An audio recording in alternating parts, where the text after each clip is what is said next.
Hey Taurus. Taurus, how you doing?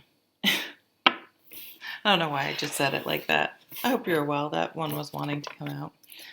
This I decided to do mid-June readings. I don't know, why not? Um, so let's see. We had on June 5th we had a full moon lunar eclipse in Sag, and now the end of June on the 21st, I think it might even be a solar eclipse. We have a new moon in Cancer, and it's the summer solstice, which is, I don't know, the 20th or the 21st, right about same thing. I'm right around there. I'm a solstice baby, but on the December 21st side. But you guys won't have a birthday because you're Taurus, so I don't even know why I said that. But maybe someone significant in your life is born on a solstice, or someone you're thinking of. Whether, yeah, I don't know. Maybe you're interested in a Sag or a Cancer.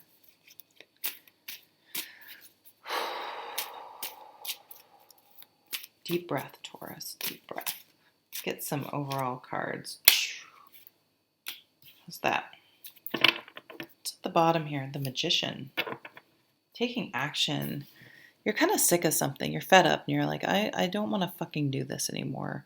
And I just feel a lot of pent up energy, a lot of, energy you're not sure where to channel, but you're starting to get there. You're starting to put the pieces together and, I think everyone is either people with some awareness are realizing, boy, this is really the whole situation going on with COVID and everything, and the civil unrest. It's making you really think about what's truly important and trying to craft a life around those priorities. And those priorities are going to be different than you thought they were. They're going to be the simple things in life. Realizing that having a roof over your head and food and being with your loved ones, like that's what you want. That's what I want to cultivate. Maybe some of you are going to ask someone to marry you. Maybe you realize, what am I waiting for? Why was I resistant to that in the past? So it's going to be a real, some people may think you're doing a 180. That's come up for a couple, came up for Aries. It's come up for a couple signs. Just either you or someone in your life is just, whew. So someone who never wanted to get, did you like that sound effect? Whew. I don't even know what that is. Sorry, I hope it wasn't loud. I'm such a dork. Enlightenment. Your world somehow was turned upside down and you're seeing things clearly now, and watch me move forward and manifest what I want. That's interesting because you're a fixed sign. The other fixed signs, I think they both got the Eight of Cups, the letting go, just letting go. Just, I can't control everything. I have to let go. I can't fix everything right now. So I have to just let it come and go. Let it flow through. So maybe you're becoming more relaxed about things. Maybe you used to be, we'll just make an example, really a neat freak. Like it wasn't just like I like things neat. It was things have to be neat because it drives me fucking crazy if they aren't. And that asshole didn't put the toilet seat down, and what a dick, and it becoming like this huge thing. And it's like, really, is this really what's important? I don't know. It's like your focus just is shifting. What was in the focus? So the focus was on, you felt like things weren't fair. You wanted everything to be fair. And if everyone wasn't, the thing is, I think we always think we do more than someone else, and the other person always sees it the other way. So again, having that perspective to be able to see someone else's side. Maybe you're able to see yourself, and I think it's Dr. Phil, whether you like him or not, he does this great thing where he's like, how much fun are you to live with? And it's so great. It's such, if you can challenge yourself, like, am I fun to live with? So I feel as though you're examining, is someone else fun to live with? Am I fun to live with? Are we fun to live with together? And trying to figure that all out. At the top, hey bud, can you give me like 5 minutes? Can you give me like 5 minutes? You can come down. No, come down. Okay. Sorry. Thank you. Okay. Oh, there's the whole bag down here. Are you going somewhere? Okay. Sorry. What? Yeah. What you want the most? Happily ever after. But you're happily ever after. What is that? What's most important to you? Is it being right? Making sure the cap goes back on the toothpaste? Or are you living with someone like that? Or is it, do we support each other? Do we have interesting things to talk about? Are we compatible? Do we have the same values? If you're happily ever even is with someone else, and being honest about that, not feeling like maybe it's the opposite. Maybe you felt pressured to commit to someone or to get married, and you're like, that's not being true to me. And so you really have to, if that's the price of admission, is it worth it? Are you going to resent that person? Can you pay it and then not bring it up for the rest of your fucking life? Right? Or vice versa. So I am feeling a lot of relationship, domestic things going on. What's in focus right now? I want my time. I want my space. And it doesn't mean,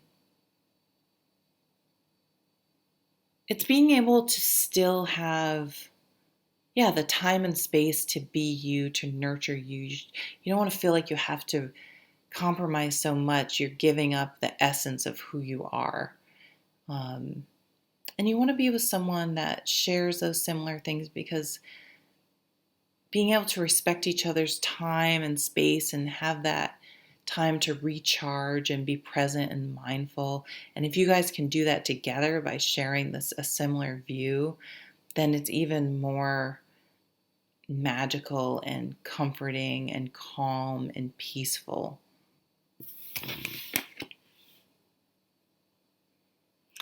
Yeah, instead of trying to change each other. So some of you will be leaving a relationship, leaving a job, leaving a situation.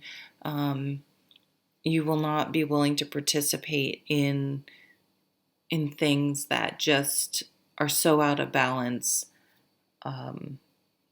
It's toxic. It's exhausting. It's draining you. So some of you may move out. If you're living with someone, they move out. Could be a roommate. It doesn't have to be a love relationship, but this is feeling pretty romantic-y to me.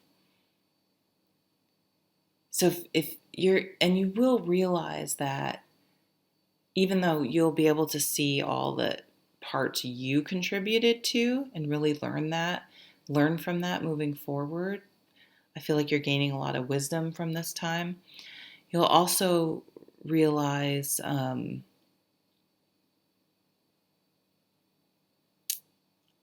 where your boundaries are, and that you got into sort of a toxic controlling relationship. And so how did I get there, and what were those red flags, and why did I do that? That's the most important question. Why did I feel like I had to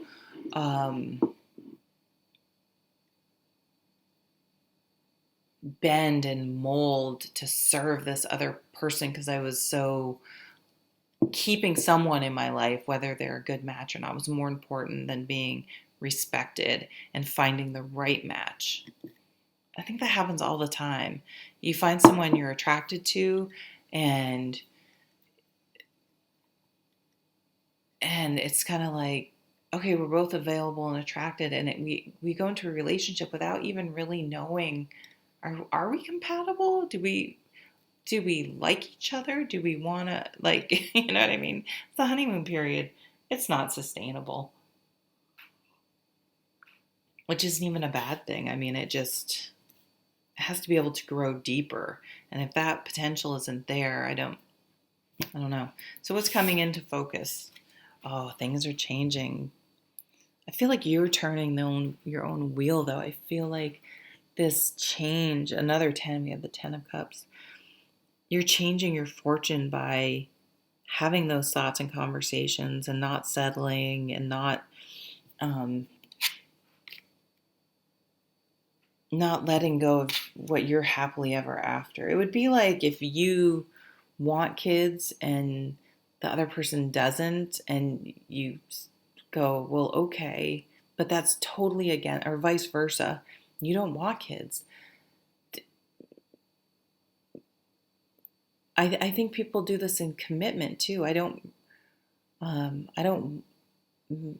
feel like I have to be in a monogamous relationship to have a relationship. And I would say it would be hard.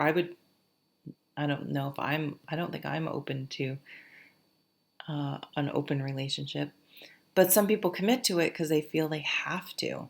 And it's so hard to find someone who's I don't even know how I got there. But um just honesty is going to set you free, and that took a very weird turn. I don't even know what to say. Okay, Page of Pentacles. Slow and steady wins the race. I'm willing to wait. I'm willing to be patient. Why? There we go. I'm willing to, yeah, I'm willing to wait. I'm willing to plant the seeds, start new, and it's playing the long game. Maybe letting go of some instant gratification or some trying to keep the peace now in the long run will pay off. Yeah, definitely making a big decision. I foresee this that the full moon eclipse, the eclipses, are definitely forcing you or encouraging you. I don't know if it's forcing you to make some of these decisions about what's truly important, what you're happily ever after. Is this relationship really sustainable and what you want? And being able to let it go in order to find a really the right match. Interesting. These Taurus, these readings have all been, I don't know, yours and Aries, I think it was, just sort of poured out of me. It was kind of like, I don't know who that was for. But they felt very, very channeled instead of just sort of reading the cards. Okay, well, thank you. I hope you're doing well. Like, share, and subscribe. I would appreciate it. See you at the next video. Take good care. Bye.